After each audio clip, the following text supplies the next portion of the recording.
بسم اللہ الرحمن الرحیم۔ دوستو، عموماً دیکھنے میں یہ آتا ہے کہ آج کل کے ماحول کے اندر ہر شخص چند لوگ اٹھاؤ جن میں سے کچھ نہ کچھ ایسے نظر آئیں گے کہ ان پر کسی پر اثر ہے، کسی پہ جادو ہے، کسی پہ سحر ہے۔ اس کی ایک بڑی وجہ یہ ہے کہ ہم لوگ جو نبی کریم صلی اللہ علیہ وسلم نے دعائیں بتلائی ہیں، جو استعاذہ بتلایا ہے، ہمارا ان پر عمل نہیں ہے، ہماری ان پر پابندی نہیں ہے۔ ہم سرکش شیاطین سے، ایسی جناتوں سے دعاؤں کے ذریعے پناہ نہیں مانگتے ہیں، جس کی وجہ سے ایسا بعض مرتبہ ہو جاتا ہے۔ اس سلسلے میں آپ کے سامنے بخاری مسلم کی ایک متفق علیہ روایت پیش کرتا ہوں، جس کے اندر جس کو سیدنا انس رضی اللہ عنہ بیان فرماتے ہیں کہ نبی کریم صلی اللہ علیہ وسلم نے ارشاد فرمایا، اذا دخل الخلاء، کہ جب کوئی شخص بیت الخلاء میں داخل ہو، یعنی قضاء حاجت کے لیے، اپنی ضرورت کو پورا کرنے کے لیے ٹوائلٹ وغیرہ میں داخل ہو، یقول، تو کہے اللہم انی اعوذ بک من الخبث والخبائث۔ اس کا ترجمہ ہے کہ اے اللہ، میں مذکر اور مؤنث جنات سے پناہ چاہتا ہوں، تیری پناہ چاہتا ہوں۔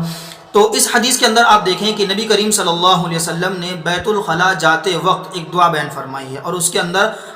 شرکش شیطان، چاہے وہ مرد ہو چاہے وہ عورت ہو، دونوں طریقوں سے پناہ مانگنا اللہ کی سکھلایا گیا ہے۔ اور محدثین نے اس کی تفسیر میں لکھا ہے کہ اس کی وجہ یہ ہے کہ ایسے مقامات جو گندی جگہیں ہوتی ہیں، جہاں نجاست پڑی ہوئی ہوتی ہے، اکثر وہاں پر شرکش شیاطین یا جن وغیرہ ہوتے ہیں، اور جب انسان اس دعا کو نہیں پڑھتا ہے تو وہ اس کی شرمگاہ سے کھیلنا شروع کر دیتے ہیں، جیسا کہ دیگر حدیث کے اندر اس کا ذکر موجود ہے۔ البتہ بعض مرتبہ کیا ہوتا ہے کہ وہ شیطان یا وہ جن اس انسان پر مسلط ہو جاتا ہے، اس پر حاوی ہو جاتا ہے، جس کی وجہ سے انسان کہتا ہے مجھے اثر ہو گیا ہے، مجھے جادو ہو گیا ہے۔ تو یہ دعا ایسی ہے کہ جب انسان اس کو پڑھ لیتا ہے تو وہ اللہ کی امان کے اندر آ جاتا ہے، اور اللہ رب العزت اس کو ان دونوں چیزوں سے محفوظ فرما دیتا ہے۔ اسی لیے نبی کریم صلی اللہ علیہ وسلم نے فرمایا، اذا دخل الخلاء یقول اللہم انی اعوذ بک من الخبث والخبائث، کہ بخاری مسلم کی متفق علیہ روایت میں اللہ کے نبی نے فرمایا کہ جب تم بیت الخلاء میں داخل ہو، جب تم ٹوائلٹ کے اندر داخل ہو اور اپنی ضرورت کو پورا کرنے کے لیے اس کے اندر داخل ہو، تو یہ دعا پڑھ لینی چاہیے ضرور، اللہم انی اعوذ بک من الخبث والخبائث۔ دعا پڑھنی کب ہے؟ تو اس سلسلے کے اندر اگر ہم جو اپنی ضرورت کو پورا کر رہے ہیں، یعنی اگر ہم اپنی ضرورت کو جنگل وغیرہ کے اندر، کھیتوں وغیرہ میں ہم کسی کام کا جو مطلب کسان حضرات ہیں وہ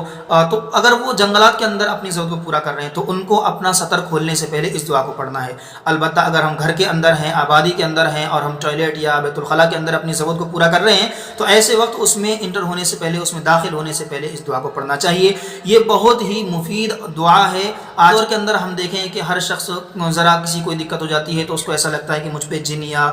بھوت یا اسی طریقے سے کوئی نہ کوئی اثر ہے۔ یہ بہت ہی جامع دعا ہے، کیونکہ جو اثرات ہوتے ہیں عموماً غلط اور ناپاک اور گندی جگہوں سے شروعات ہوتی ہے، اور بیت الخلاء ان میں سے ایک ہے۔ تو اسی لیے جب ہم کبھی بھی بیت الخلاء کے اندر داخل ہوں تو دعا کو ضرور پڑھیں، انشاءاللہ اللہ رب العزت اس دعا کی برکت سے ہمیں اس طرح کے خبیث شیاطین اور اسی طریقے جنات سے حفاظت فرمائے گا۔ اللہ رب العزت